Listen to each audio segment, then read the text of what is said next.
Words are about to be spoken on the Extreme Life of Matt Hardy, brought to you by the Ad Free Shows Podcast Eat and Wrestling According to Alba Networks. I'm John Alba. That's the broken one, the spoken one, the woken one, the insert adjective here one, Mr. Matt Hardy. What's going on, my friend? How are you? I'm here at the Hardy compound. I am hanging out. I am having a good day. Spent the day with the kids, more or less. Took Maxwell to his guitar practice, and he's actually playing "Happy Birthday" pretty good. There we go. He's gonna play it for Wolfie's birthday. He's gonna play him "Happy Birthday." All right. We're gonna sing along. So pretty proud of him for that accomplishment. He's actually playing a full song.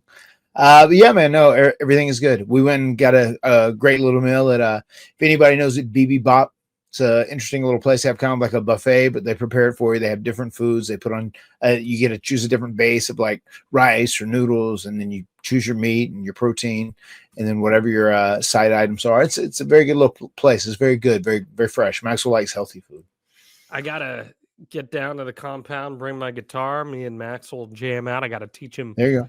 I got to teach him all about the right hand of Sir Malcolm Young and get him playing Highway to Hell around the house, and we'll see how that goes. But good for him. Glad to hear that. Glad to hear you had a good day with him. We got a bunch of people watching live via Wrestling According to Alba.com, because if you sign up for Wrestling According to Alba.com, you get tapings of the Extreme Life of Matt Hardy. You get AEW and WWE previews and review shows. You get tape studies. You get Ask Albums. It's a good time. We got Jen here saying, hey. We got your boy Josh Fields. Hello, Jen. Here.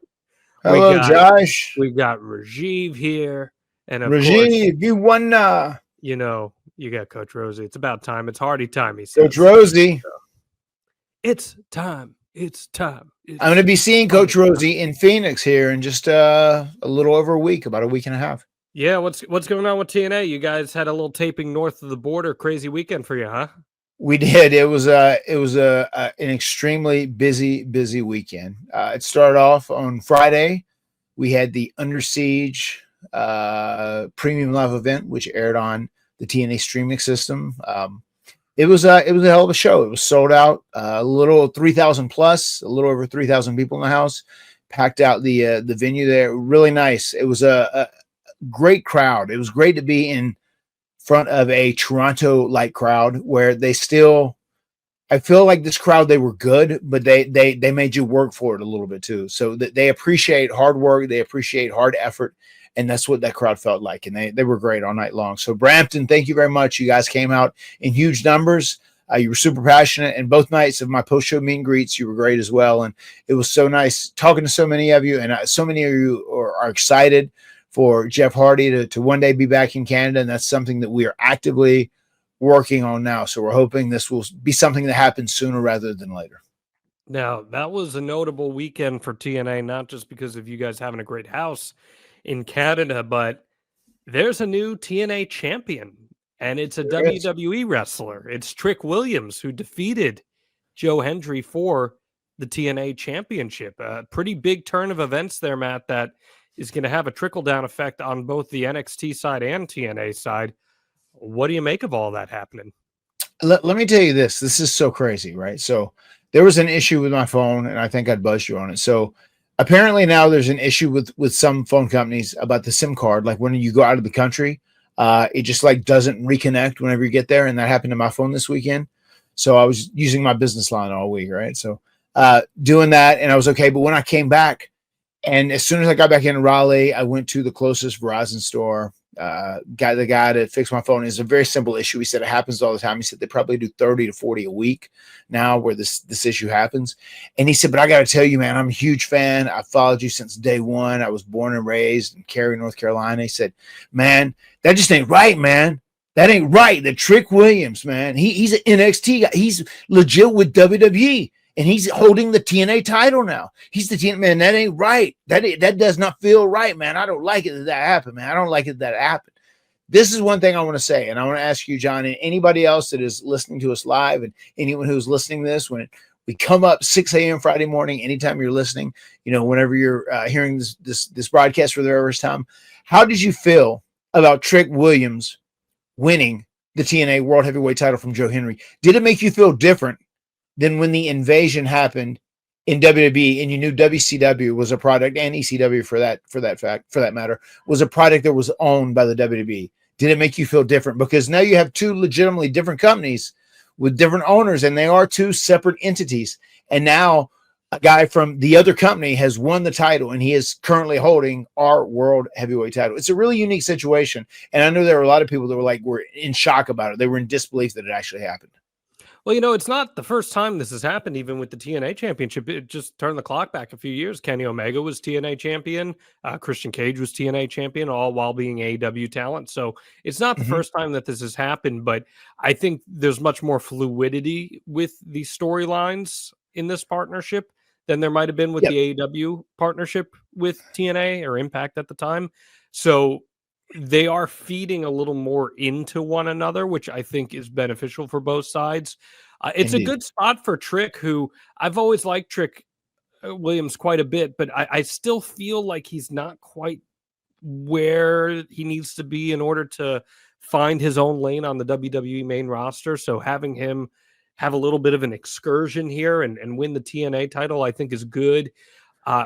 We've talked about it a little bit. You know, I love Joe Hendry. I'm never going to gripe on anything Joe Hendry, but I didn't feel like Hendry's booking was great in terms of, these long, big feuds with him as champion. And he's the type of guy who I think was better as a challenger, and he was better as a chaser just because of the inherent babyface nature of him. So now, Matt, I look ahead, and with Mike Santana emerging here as a potential number one contender, it makes all the sense in the world to me to have him and Trick Williams headlining Slammiversary near New York City this summer. That seems like that makes so much sense to me. I mean, I like that too. I like the fact that Santana is getting the opportunity to move into the upper echelon of TNA top level talent and work in championship matches in main events. He's a guy who has busted his ass since he left AEW, and big respect for Mike because he bet on himself. He asked for a release from AEW. He left AEW. He didn't see a chance for him to move up the roster. He didn't see a chance to work hard and become something bigger than he already was, or how management perceived him. And he took a bet on himself. He went to TNA, and he has been killing it. He's been doing great, and I think he is going to do very, very well in these matches against Trick Williams. He is very motivated. He takes so much pride in sobriety. He takes so much pride in his fatherhood and his daughter. That is his motivation to get up and go to work and bust his ass every single day. I think he's going to be great in this spot, in this role. And I'm very excited for Mike Santana in this. Also, looking down the line, I think another guy that is going to also be in that same echelon very, very soon, who could almost be there now, is Frankie Kazarian. He's someone too that is a TNA, pretty much a TNA OG, right from day one. And he's a guy that I would also love to see be circulated in that main event scene as well for the World Heavyweight title. Yeah, we'll have to see what ends up happening there. I feel like Joe Hendry is probably WWE bound by the end of the year, so not terribly surprised to see that the title comes off of him there. Still plenty of time nonetheless. WWE no doubt has invested quite a bit of equity into Joe Hendry, including having him as Randy Orton's surprise opponent at WrestleMania. So that is pretty significant. Anything on the TNA end that you want to add here before we move on? I just want to say very proud of Leon Slater, very proud of our effort against the Nimitz on Friday evening. It seems like Zay is open to him joining the family. It sounds like it. Yeah. He just said, I got to stop pulling out, but he wasn't anti. So yeah, I think he's in, man. I think he's a Hardy. He's a great guy. And there was a part of me that wanted to suggest, if we won that match, then, considering the Nimitz challenged myself and Jeff, and they were being jerks whenever they did it because they knew Jeff couldn't get into Canada. They knew he couldn't cross the border currently. It made me think of this idea that I was wanting to almost pitch, but I didn't because I'm just going to wait till Jeff's back. But what if Leon and I had have won this match? And I'd said, Santino, you know what? Sure. Myself and Leon, we win the titles. But I would love to make it like myself and Jeff are a three-man unit, almost like the Freebirds. Myself, Jeff, and Leon are a three-man unit like the Freebirds because they initially challenged myself and Jeff. If myself and Leon win them, I feel like Jeff should be allowed to be part of the tag team champions because they offered the rematch there, knowing that he couldn't go. And that would have been interesting if Santino would have bid on it because he understood the scenario. He knew what the Nimbus did. He knew how they were trolling all of the fans whenever they offered up that match. The rematch in Canada, make it a ladder match with myself and Jeff. So that would have been an interesting scenario as well. But it's one of those things I was thinking, we got Jeff coming back very shortly here in a couple weeks. So we'll just roll with what we got for right now. We'll be the OG Hardys. I think you would have had to have made Leon an official Hardy Boy in order to make those rules work. I don't know. I don't make the rules. That's just how he was. I mean, I've already ordained him. I mean, he is Leon Slater Hardy. There you go. Rosie said he loved your pep talk with him too. Yeah, thank you. I like that a lot. Thank you, Rosie. I was very, very happy with that. That was one take. We we didn't have a script. They threw us a couple of ideas. That was one take, one and done. I was very proud of how they came out. It was very organic, very real. On the WWE front, there was something pretty significant that happened this week. This three-man unit of Paul Heyman, Seth Rollins, and Braun Breaker became four. Bronson Reed returning to WWE TV and joining that group. And we've got our new Dangerous Alliance in 2025. What do you think of Bronson Reed with Seth Rollins and Braun Breaker? Well, I'm excited to learn more about him. I've never followed him super closely. I know he's a guy that has had a lot of upside. People have been very high on him. I know he had the injury just recently, right, that he just returned from. So it's going to be interesting to follow. I like the fact that this is such a high level spot, that Seth Rollins and Paul Heyman are in, with them doing that deal where Paul Heyman betrayed both CM Punk, and Roman Reigns in the match, in the triple threat match. So the fact that was such a high level, position, and the fact that they automatically move Braun Breaker into that, and now they put Bronson Reed in. I love the fact that it's a new young talent that has never been in a spot like that before. So it gives him a lot of chance to grow and learn and just be successful. And a lot of people, it should help him get over very quickly, and it also is going to introduce a lot of people to him. I'm a huge Bronson Reed guy, have been for a very, very long time. I think he's a smart wrestler. He reminds me a lot of Bam Bam Bigelow, who I'm sure you grew up watching a lot of back in the day. And a big guy who can really move. He's very agile. I've always been impressed with him. He was starting to really get over too before he got hurt. So putting him in a big situation like this, I think it makes for a very unique team they have there. And to me, Matt, that's probably the most intriguing thing that WWE has going on television right now. I'm very excited to see where all of that ends up going. But didn't he, John? Sorry to interrupt you. Didn't he do a deal where he splashed someone off the top many times? That was Seth Rollins. I was going to say, was that Seth? Okay, yep. Mm-hmm. Interesting. Yep, and that was something that they had to make sense of too, because you'd be like, why would he join this guy then? Right. But I thought they did a pretty good job trying to tie things together there. So they basically liked that he was bold and called his shot against Seth Rollins, and that made him more appealing to them as someone they wanted to recruit. So I can get behind that, and I think he's someone who has enormous upside as we trudge towards Money in the Bank on that front. I do want to talk a little bit about AEW, though, because AEW probably stole the wrestling headlines this past weekend, and our topic is going to be about one of AEW's commentators, Mr. Jim Ross, the WWE Hall of Famer.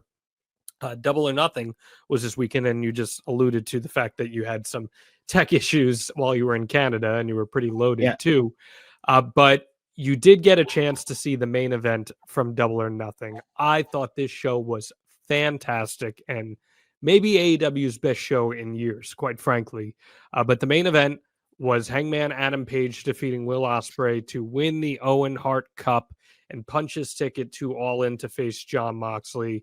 You're huge on both Adam Page and Will Ospreay. We haven't talked about this off camera here. You just watched this match today. What do you think of the main event and the decision to have Hangman Page win the Owen? The main event was excellent. It was an incredible match, no doubt about it. And the stuff that really got me hooked before I ever saw the match was the scrum stuff from Adam Page. You know, the way Hangman really talked about how he had been in this funk for 2 years and going down this road that he didn't want to go down, almost a road of depression. And he thought he hadn't won a tournament, and he would never be the world champion again. And that his time and, wrestling and in the spotlight and, his heyday, he thought it was done. He thought it was over. And he said that I needed to prove to myself that I am still the man I want to be for my kid and for my wife. And that stuff, I felt that stuff. And even when I watched the match back, I mean, knowing he had that motivation within him to do that made this thing work for me. And I'm really happy that Hangman Adam Page won. And that this whole thing about his character arc, where his character's at, considering where he's come from and like the struggles he's been through as a character. And I think he is a phenomenal character performer in general. I've loved Adam Page all throughout his AEW run. I think he's been great with all that. But the fact that he is in this position right now where he feels like he has to step up and be the guy that saves AEW, which I'm here for it. And that builds, for me personally, a lot of anticipation for that match. And I think it does for a lot of other people as well. The promo, the Dynamite before the show was excellent, where, Ospreay said that for Hangman, this is his redemption story, but this was Ospreay's ascension story. And that was kind of how they worked the match. Yeah. The intensity of the match, the pacing of the match. I love the story beat of them using their greatest enemy's moves, like Hangman using Swerve's moves, Ospreay using Kenny Omega's moves in the match was super fun. Hangman using Christopher Daniels' moves in the match. And they also paid allusion to the Danielson and Ospreay match where the two of them charged at each other and they got ready, and it wasn't the finish this time. And Hangman wins. And I think it was a pretty surprising win for a lot of people. I think a lot of people felt like Ospreay's moment was probably going to come at All In against Jon Moxley, but instead Hangman wins. There are some people who are a little concerned about what this means for Ospreay. Is there any worry on your end? No, not really. I mean, Ospreay, as long as he can stay healthy, he's going to be fine. I just, once again, man, it's just nothing for me personally, and the way I see wrestling. And I feel like the more casual, general spectator does. I mean, that character, the stuff that Adam Page said in that promo on the Dynamite before, the stuff he said in that scrum, and his motivations for winning this match, and his motivations to go on and try and get back the AEW world title from the Death Riders. I mean, that's something I feel. Mm-hmm. I could feel that in that match. I could feel that resonating from him, and that's what I'm into. So I think that was the right call, 100%. And Will Ospreay, he's just so gifted. He's amazing. He's so gifted. He'll be fine as long as he can stay healthy. That's probably the biggest thing I worry about when it comes to Ospreay more than anything else. Yeah. Just him having longevity and being healthy, because he works. He goes full bore every single match, every single time he's out there, and it's just it's incredible. It's incredible that he can keep up this pacing. We got Josh Henney in here too. He says Ospreay is a TK guy and will be put up front no matter what. So he's good. I mean, listen, he's earned that spot as far as I see it. He, to me, is the greatest TV performer in wrestling right now. I'm blown away every single time that guy wrestles. And not only just how he wrestles, but I think he's one of the elite storytellers in wrestling. I said something on social media that popped off a little bit. I'm curious your thoughts. I believe that Hangman Page is the main character of AEW. And everything that happens in AEW runs through Hangman Page.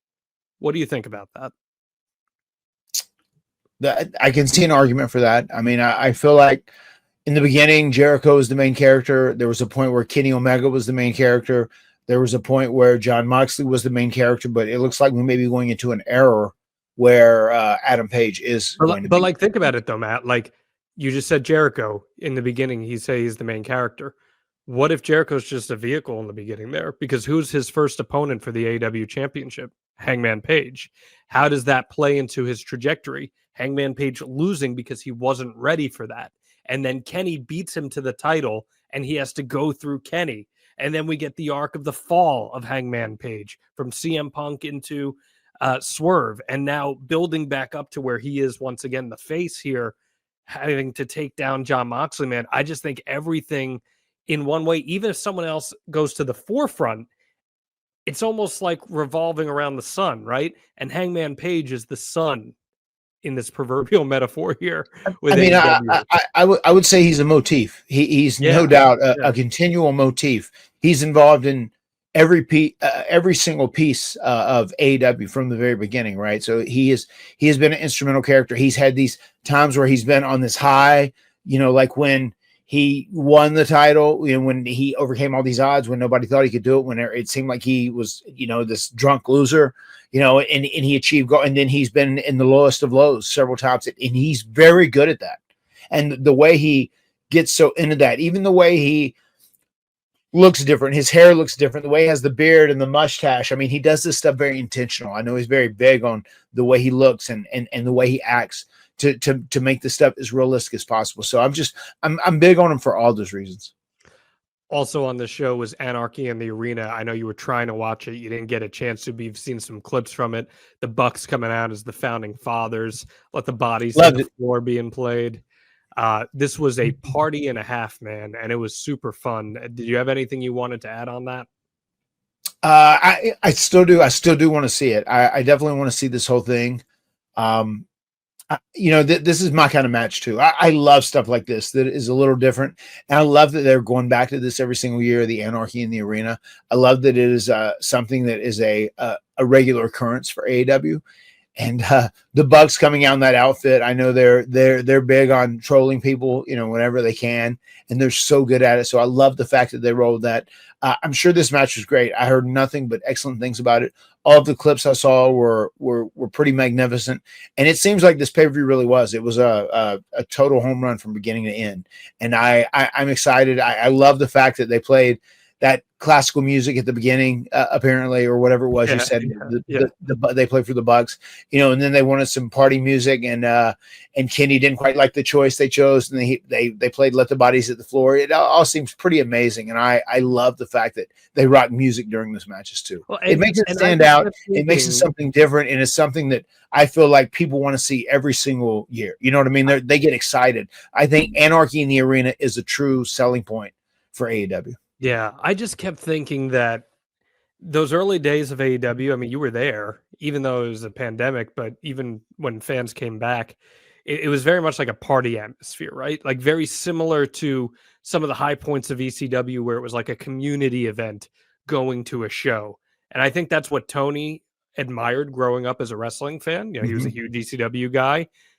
Right. And when I was watching this and I see all these thousands of people jumping up and down to let the bodies hit the floor, I'm like, man, this is a rock concert. That's how wrestling should be. That's awesome. So I just thought it was a great wrestling weekend, all things considered, between the Double or Nothing pay-per-view. Trick Williams winning the NXT championship was a cool swerve. I thought the WWE angles on Saturday night's main event, even if the show, there were a lot of people very split on the show itself, but I thought they made some good storyline progress. I thought it was a good weekend all around for pro wrestling, and Under Siege, obviously, having a great crowd too. So that's what we should be celebrating, and I'm all about that. And I think we should also be celebrating something else, Matt Hardy, and that's you, me, and brother Nero and Jerry going to Kowloon right outside of Boston, August 10th. My goodness, we cannot wait for this. It's a Hardy party. Extreme Life of Matt Hardy podcast, followed by a Brother Nero concert.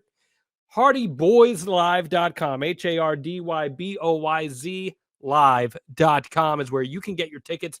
Limited VIP and GA tickets available at the legendary Kowloon.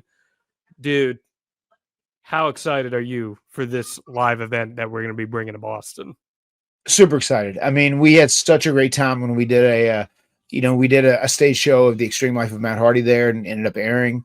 Now it's going to be so great. We're going back with Brother Nero, and we are throwing a full-fledged Hardy party. And what's going to be so cool about this event is, on top of being able to listen to myself and John do a live Matt Hardy pod right there in front of you and interact with us and ask questions, and you never know who shows up. Anybody could show up at any anything can happen on the Extreme Life of Matt Hardy. True. And you get to hear a Jeff Hardy concert. On top of all of this, you also are able to get the opportunity to meet, greet, and delete with myself and Jeff, because we are going to be signing autographs. We're going to be taking photos. We're going to be meeting people. So, man, this is going to be, it's going to be a party, man. It really is. It's going to be a blast. We're going to have a great time on August the 10th in Kowloon. And you know I'm a foodie, and you know I love Asian food. I know you love Asian food. You and I are both putting over Kowloon's food. It is so good, and you guys can indulge in the libations and the delicious food here while you enjoy the Hardy Party. Not all of our live events have a full restaurant and bar, and this one does. So you want to take You're right. advantage of that. Gonna have to change the advertisement on this. Myself, Jeff, and Extreme Life of Matt Hardy, and the Rock Show. We are doing a meet, greet, eat, and delete.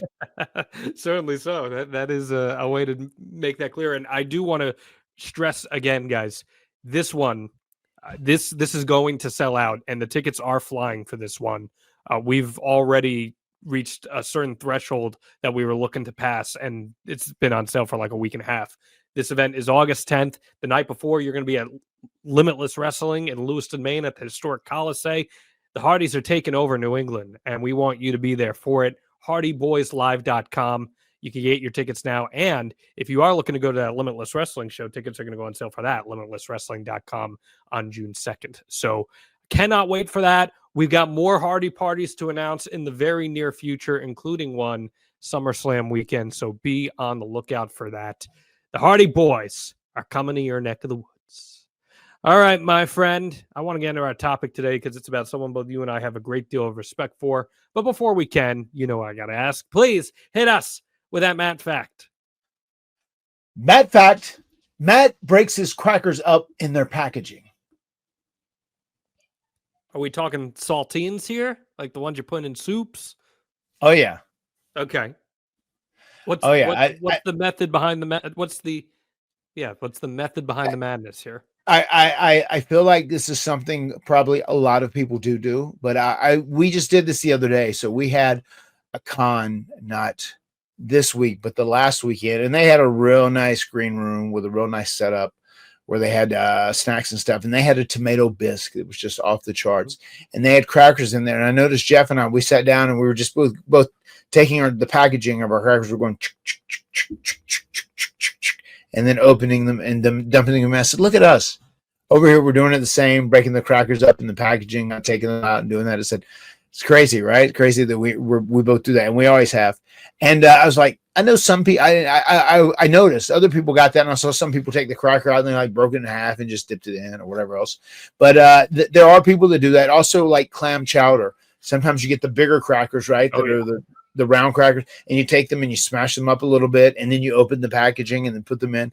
That is something I do every single time. Matt Hardy is a creature of ritual that never changes. True. That's true. We got a Wegmans very close to my apartment, and they got good soup selections, especially during the winter. Go get your lobster bisque or something. Yeah. Punch some crackers up in it. Yeah. You know, I'm down. What about you? Do you take the saltines? If you have saltines, John, do you break them up in the packaging? No, I typically break them up by hand, but it's a cleaner way to do it, sure, by doing so in the packet itself. You know what I have been doing? And it worked to perfection. I saw someone on YouTube do it this way, and I adopted it immediately. If you're like craving a fried chicken, but you don't want the calories, you don't want the fat, you don't want the oil, all that stuff, chicken thigh, air fry. Okay, here's what you do: you take some flour, you season the flour, then you take an egg or two, you beat the egg, flour, egg. And then after we got a run in here, my wife just said in the back, she said, "What the fuck are y'all baking a cake?" Basically, and we're discussing the Matt fact I just said. And then after that, you take cornflakes and you crush the cornflakes up like super fine, super thin. You dip the chicken in that, and then into the air fryer, 385 for 16 minutes, and you've got fried chicken that tastes awesome. It's crunchy, it's flavorful, and it's got no oil. It's not bad for you. Really good. So there's a way to get your crunching and trying to break things up. I think people will I like enjoy that if you give that a shot. that. So Sounds good. it's good. It's real good, Yeah, man. sounds great.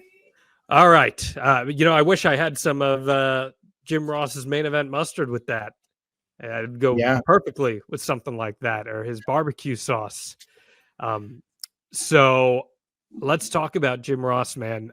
JR, the voice of wrestling, WWE Hall of Famer, AEW commentator.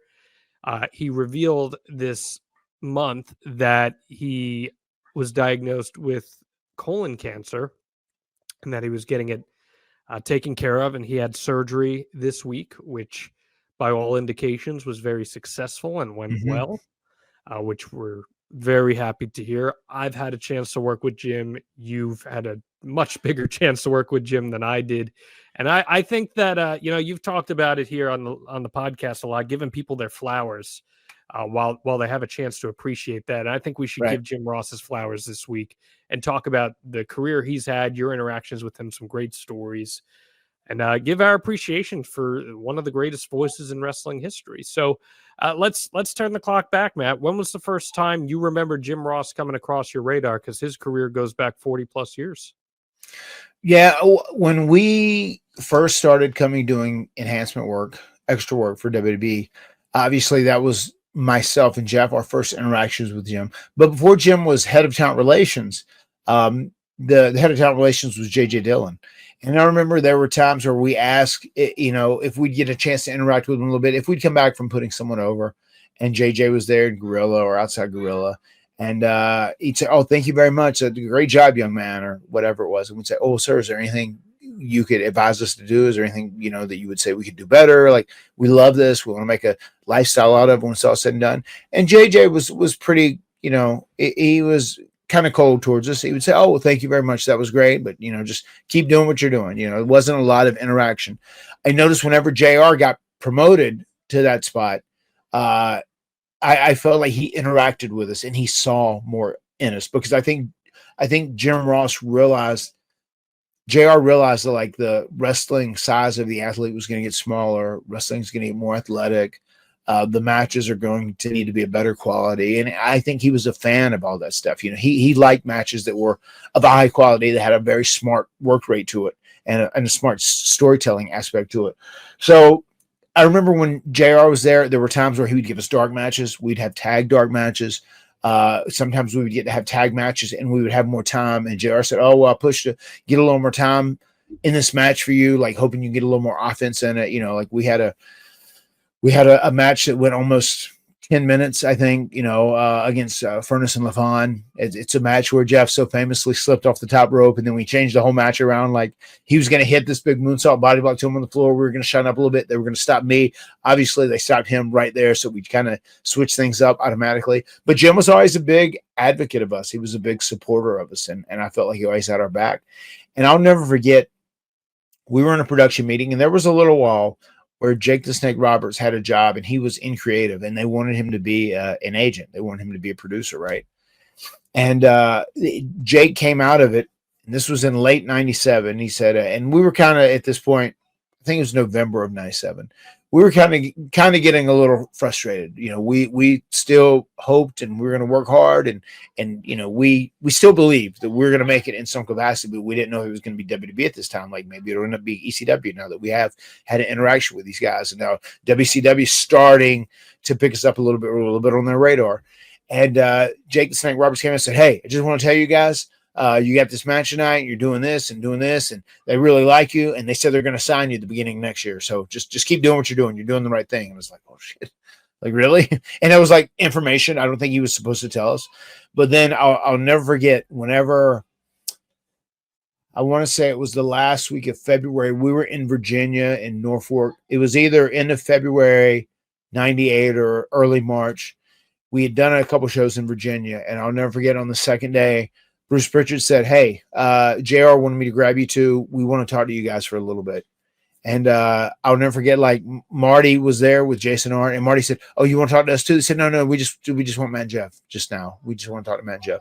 And we ended up going with them, went up in the bleachers, and we sat there and talked for a while. I said, "Well, we've been talking about it, and I've told Vince, I see something special in you guys. You guys come in here, you bust your ass every single time you're here. You've got the best attitudes. You've got a great work ethic, and you always give your all every single time. So what we have thought about doing, we're going to start a new developmental system. We've got a bunch of new young guys on it that are up and coming guys, all around America, and we would like to put you guys on it and give you an opportunity to be on a developmental deal, and we could see if we could make something work for you where you can make this your full-time gig and live your lifelong dream. He said, I got a lot of respect for you guys. Like, I know your whole story. You've told me, you grew up, your dad raised you real hard. He was a tobacco farmer, and you guys worked on the farm, and, you guys were very poor coming up, and you had to, scratch and claw and fight for every single thing. He said, I know you lost your mother when you were very young. He said, you guys are two good human beings, and I would love to have you part of this roster. So we're going to offer you guys deals, and we'll have those deals to you, later this week in the mail. So that was a pretty huge deal. Jim was doing the majority of the talking in there. Bruce Pritchard obviously was, interacting with him as well, as they both kind of laid it out. But that was a huge deal, because that was the moment where, like, wow, all our hard work that we have been doing these last 6 years, 5-6 years, is going to pay off. And in hindsight, it paid off even quicker than it does for most people in this industry. So that was really cool. And always, I hold Jim Ross in such high regard, because he was the guy that really made the call to give us an opportunity. What did it mean to you that he was so invested in your personal story?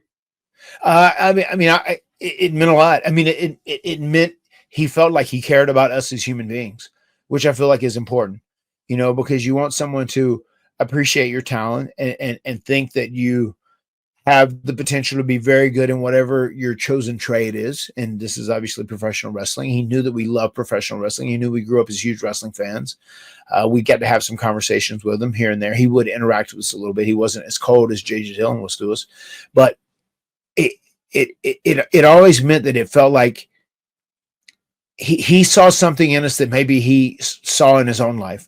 A guy who came up hard, a guy who, wasn't necessarily supposed to make it, and people who just really worked so hard to do whatever to achieve this aspiration, this larger than life aspiration they had. And it seems like he really bonded with us on that personal level. And it really felt like our story, the upbringing we had, and the hard life we had, and just being poor and losing our mom early, and knowing our dad was old school countryman, non-emotional, a guy who would just like say, hey, you do what you need to do, and I'll make sure, you have food on the table, you have clothes on your back, and you have a roof over your house. Okay. Those are the promises I can make for you. It very much felt like he saw part of him in us. So he gave a shit. And that meant a lot, that he actually cared about us as personal, as like personal human beings. Yeah. I guess we'll talk about the office JR before we get into the announcer JR, since we're on the topic of that. Josh said JR's ability to sign talent and see the future was amazing. What made him so successful as a talent scout? Because there are a handful of people in wrestling history that you can look back on and be like, man, they really had an eye for talent. Paul Heyman, needless to say, one of those as well. But right. Jim was instrumental in bringing in some of the very biggest stars in wrestling history to WWE, yourself included, obviously, but the likes of Brock Lesnar, Randy Orton, Batista, and famously, he told Vince when he came across a guy in California named the Prototype that he said, I just signed a future WWE champion for you. And that ended up being John Cena.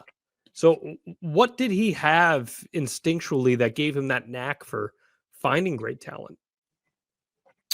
He had great insight. He saw where the business was going.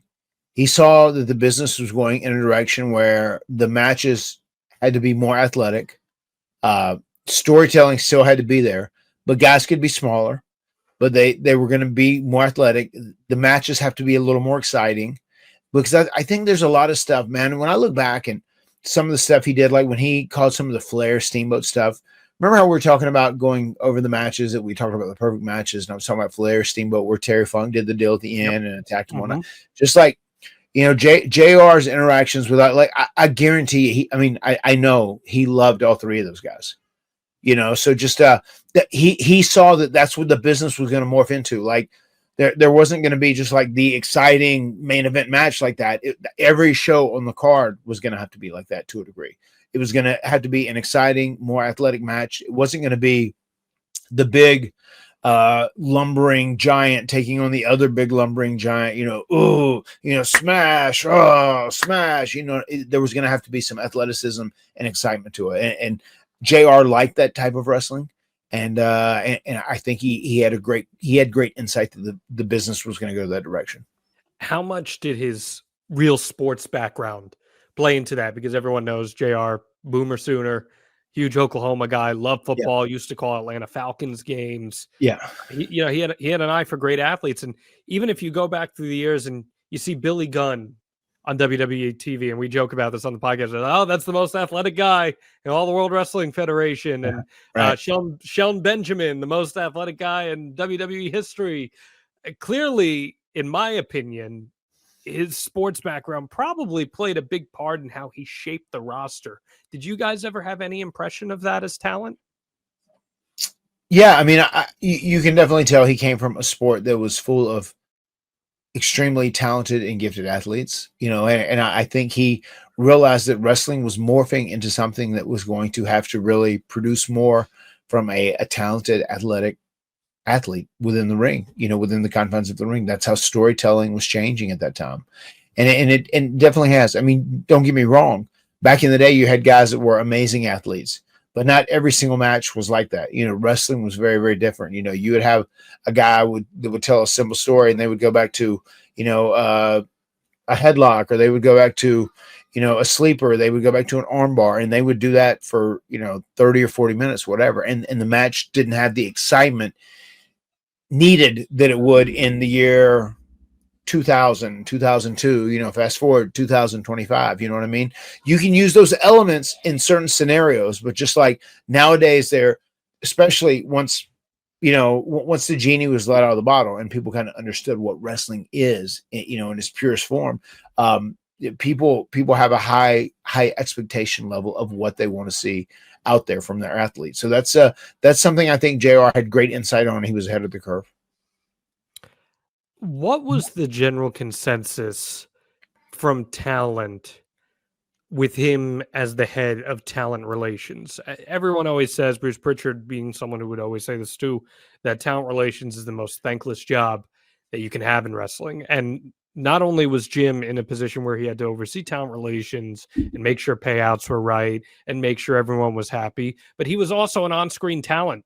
And those are two very difficult and totally different roles that you have to fill. Yeah. So he's interacting with you in two very distinct different ways. What was the vibe on JR in that role from the locker room? I mean, I think there were people that were pretty honest about scenarios that liked him. And then there were people that didn't like him because, it is a thankless job because you are the guy that is constantly the bearer of bad news. If something's going wrong, if something changes, then it's up to you to tell them. If Vince wants you to punish someone, if Vince wants someone suspended or he wants them fined, it's your job to tell them. So it's a very thankless job because they get all their bad news from you. Where Vince would do all that he could to be the babyface, unless it was a top level situation where Vince ultimately had to make the call. That talent relations job is a tough job, man. It's a job that would suck.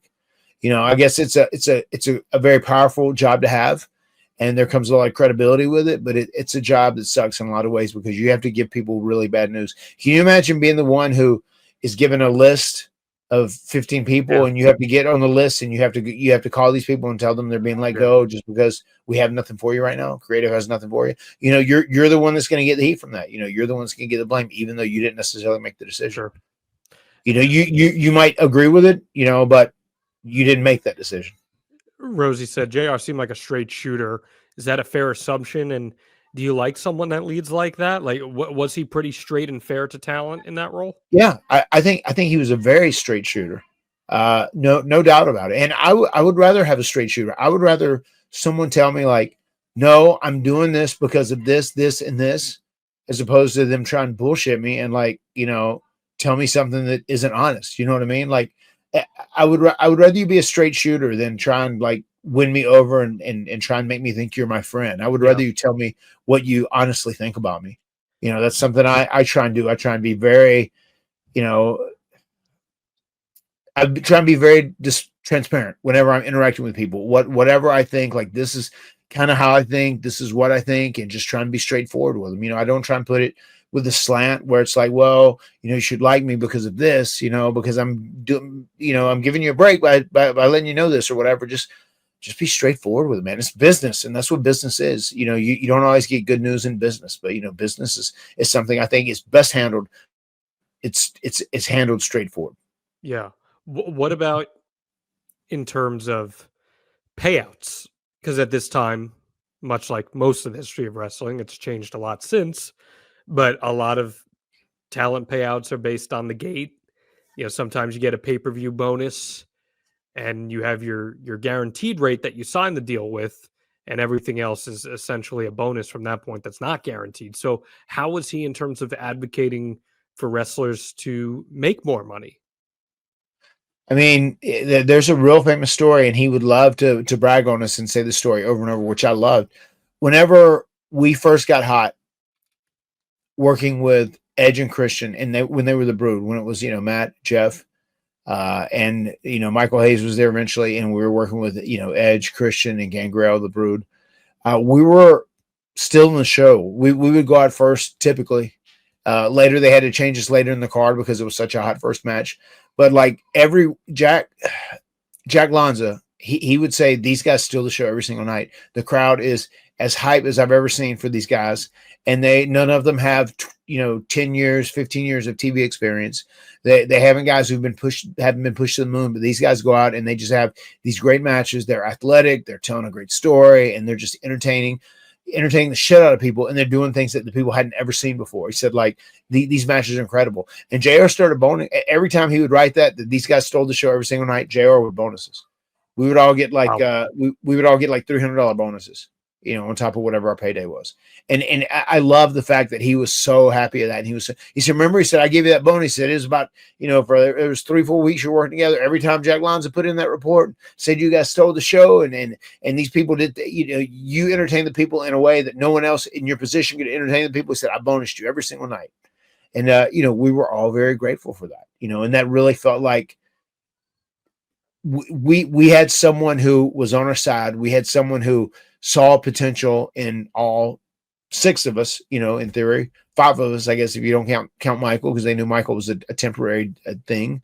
But, there was someone who did see potential in us. And, there are times those talks even changed later on. When we started doing things, I remember when we got the payoff for, No Mercy. And then I remember we got the payoff for WrestleMania 2000. And then we got the payoff for TLC 1. And we got to TLC 2.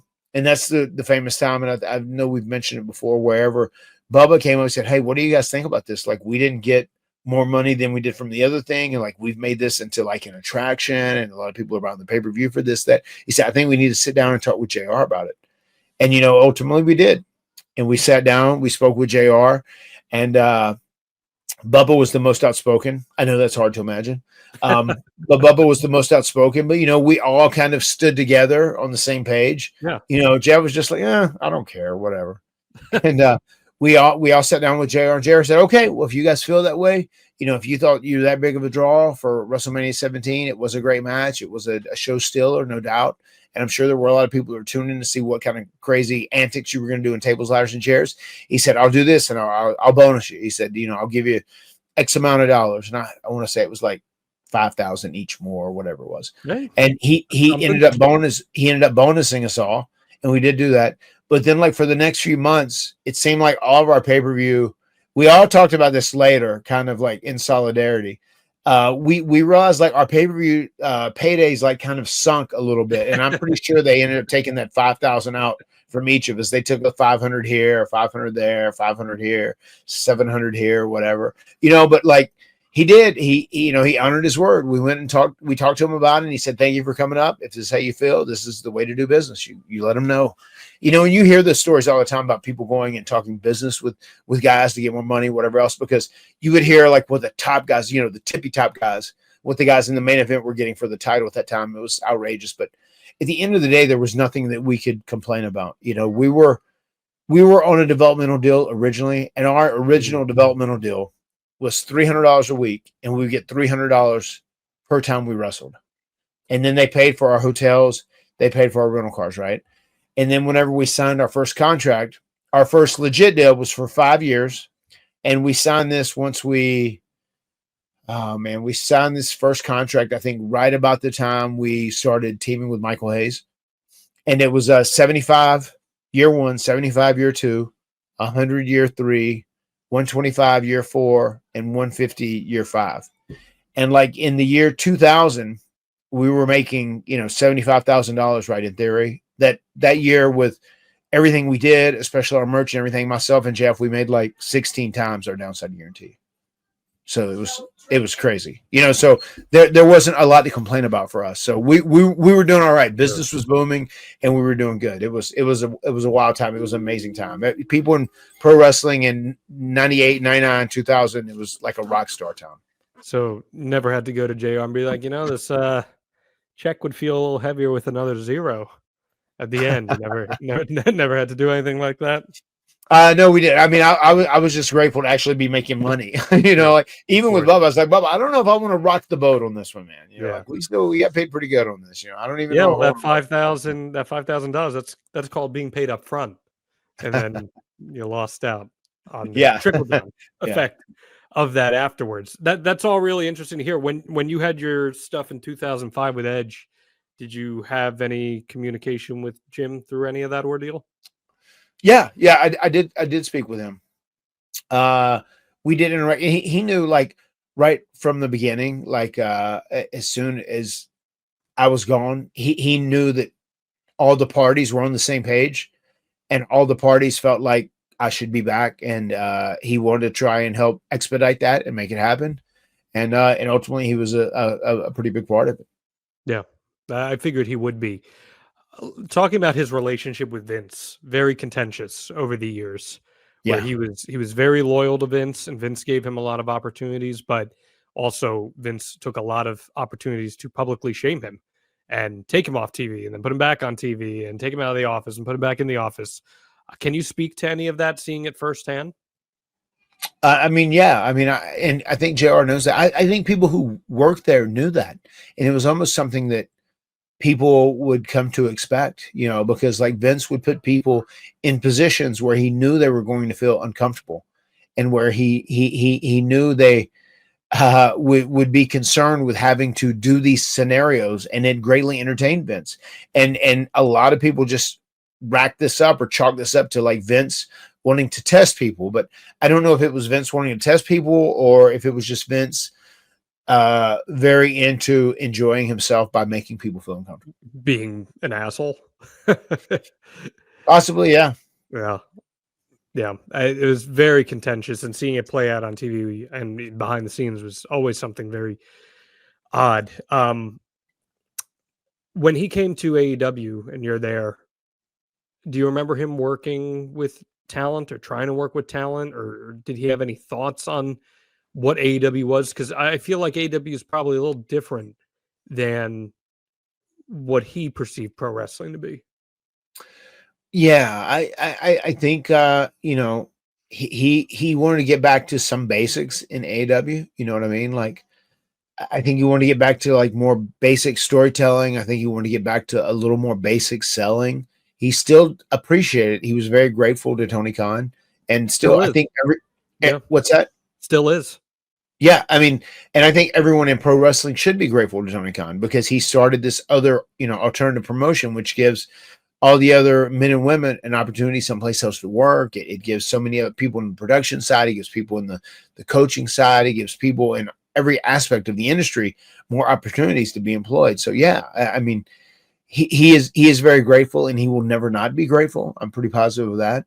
But it's one of those things, like AEW was forged ahead with a really high impact style, obviously. And some of that, I think, where some of that is stuff that JR would probably perceive as a little too much. Like, we're not selling enough, even in telling a story, it's like too much. It's too much. Like, let's tone it back a little bit where it means more.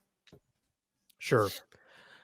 Let's talk about JR, the announcer, which is what he's most synonymous with. Mm-hmm. I think he really has his breakout, doing TBS shows, World Championship Wrestling. He Right. and Tony Schiavone paired together. You have childhood memories of watching him in that setting? I do, yeah. Obviously, I mean, I saw more of that than I did, WWF at the time, because we got more here locally in North Carolina. So I remember always enjoying JR, and I don't think I realized how good he was until I started understanding the business a little bit. I didn't understand how good he was to invoke emotions through his calls and through his words, and through the through the emotion he would use in his enunciations and whatnot. I think everyone knew how good JR could be. He was great with Tony Schiavone. He was good with Vince and Jerry Lawler, but I think JR really breaks out as an announcer in wrestling probably around 1997 with the rise of Austin, Right. where Mm-hmm. my hypothesis has always been that JR was critical to the rise of Stone Cold Steve Austin on television and getting the crowds behind Austin. And that's where Right. Jim really started to come into his own as a national TV announcer. What did you make of him around that time as we get into the bulk of the Attitude Era? I mean, he was incredible. Like, the stuff he would call with Steve. One of the first things that pops into my mind is the Hell in a Cell Of course, with Mick and Undertaker. Just his calls made matches feel that much more bigger. Even his call at the end of the match when I was having the cage with Adam at Unforgiven 05, and I did the leg drop off the cage. Just his call just made it so much more impactful. He is a top notch guy when it comes to like invoking emotions through his calls, and he's very special when it comes down to that. I mean, no one does it better than him. how do you think he was able to evoke so much emotion? I think he actually likes it. I think he was able to channel his real emotion and make his calls real. He had a obviously a background in sportscasting as it was, and he was able to like make the connection between the entertainment of pro wrestling and the aspects of real sport, put that together, and really create a special synergy. And it came through in his words. I think in the way he would see things, he's like, this is what people at home are thinking in their mind. This is what they're feeling in their heart, and this is the stuff I want to say out loud to reaffirm that we're feeling the same thing. Would you ever talk to him before a match? I know he's said that he didn't like knowing the results of matches ahead of time so he could react naturally, but would you ever get with him ahead of a match to emphasize anything or that nature? Yeah, you're right. He did not want to know the outcome to the match, but there would be like key spots where I would just want him to know if we were doing something specific, like how to explain the story, or what the motivation of myself or my opponent was for doing that, so he could explain it. And he was always very grateful for those things, but he did not want to know the finished product, because he wanted to have genuine emotion during it. One of my favorite parts about his commentary would always be, as what Conrad has termed as red ass JR, which is when he'd get super fired up about Right. something. I mean, he hated Triple H and storyline, right? Like, he would get so hot about Triple H, especially, or any heel that would go against Austin. Was that ever a reflection of his real personality? Did you ever see red ass JR in person? No, I mean, I think there were a few times back when JR would maybe hang out with the boys and party a little bit, but he didn't do that as he got older. That might pop out every now and then, but not too often though. Okay, I was just curious. Who is JR's greatest tag team partner from an announcing standpoint? Would you say it's the King? I would have to say it's the King. I mean, that's what's burnt into my mind. It just seemed like do you think they're the greatest announcing team ever? they are the first team that comes to my mind when you say Jim Ross. I think Yeah. of JR and the King because they were doing wrestling when it was at its apex, right? You know, when it was at the peak, at the pinnacle, and nothing was beating them, when it was white hot and just everything was clicking. I always thought he and Paul Heyman were a really underrated duo, and they weren't together long enough. They were there throughout the Yep. invasion. I thought Paul was so good at pushing JR's buttons, and JR would react fairly naturally. It felt like, at least. And I always remember when the King came back the night after the invasion angle ended, and Paul Heyman's kicked off and thrown out of the building, and he just looks up. He goes, "There is a God." And there, JR and the King reunited together. You said that you felt he elevated your Unforgiven match. Were there any other matches of yours that you felt he elevated? The tag team ladder match that we had with Edge and Christian at No Mercy 99. He had a real good call on that. He was super complimentary to us, and he said, like, you guys just you guys all moved yourself up a level or two tonight, you know, and he realized that because he could feel that something special was happening, and that came through his voice, you know, it came through his emotion, like, wow, this crowd is witnessing something special. This reaction that we're seeing is something special. You know, the next night, whenever we got that standing ovation in Columbus, Ohio, that was like, you could tell that we had just done something that was very, very special. That was going to be remembered for a long time. What's the greatest Jim Ross call? You know what, Mama? Oh God, there's so many, man. I'll tell you another match. The Jeff Hardy Undertaker ladder match he did such a great job in that too. Go make yourself famous, kid. Yeah, it was so amazing. So amazing. I mean, he elevated Jeff in a huge way in that moment.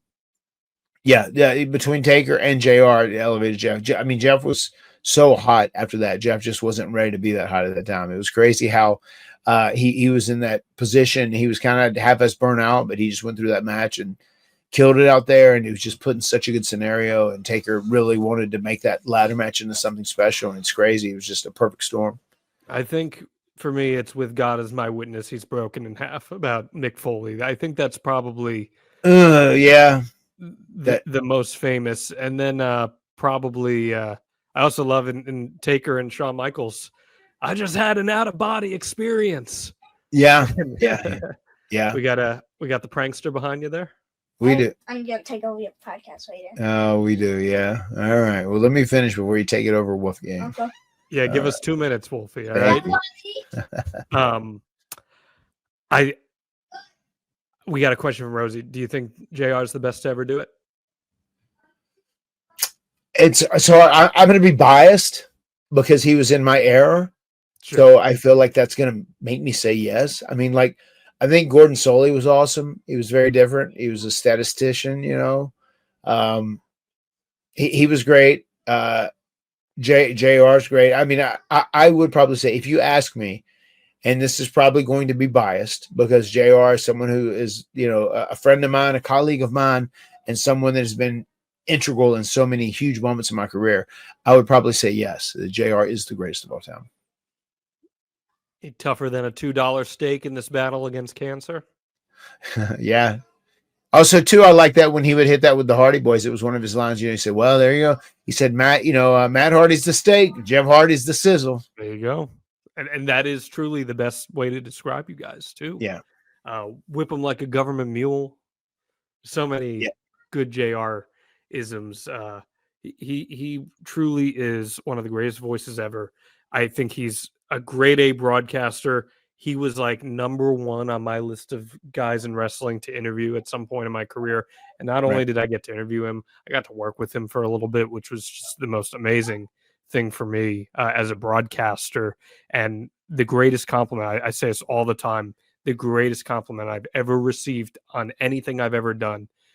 He went on an episode of Grilling JR, and he put me over as a true professional broadcaster. And Matt, when I tell you, I get chills thinking about the voice of wrestling saying that.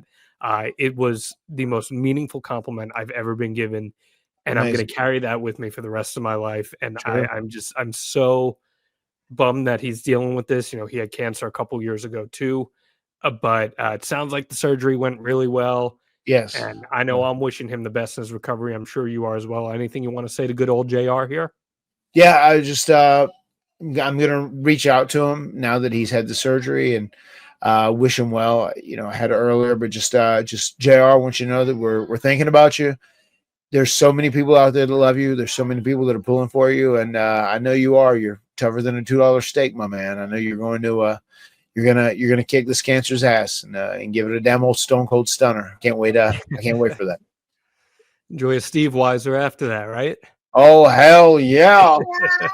Yeah. Oh, look at And now that. you're being enlisted to be dada. All right, here.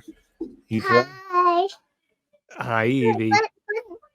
Hi. Here, will you hold it? We're almost finished, okay? And I'll come play with you. We're just wrapping up, in fact.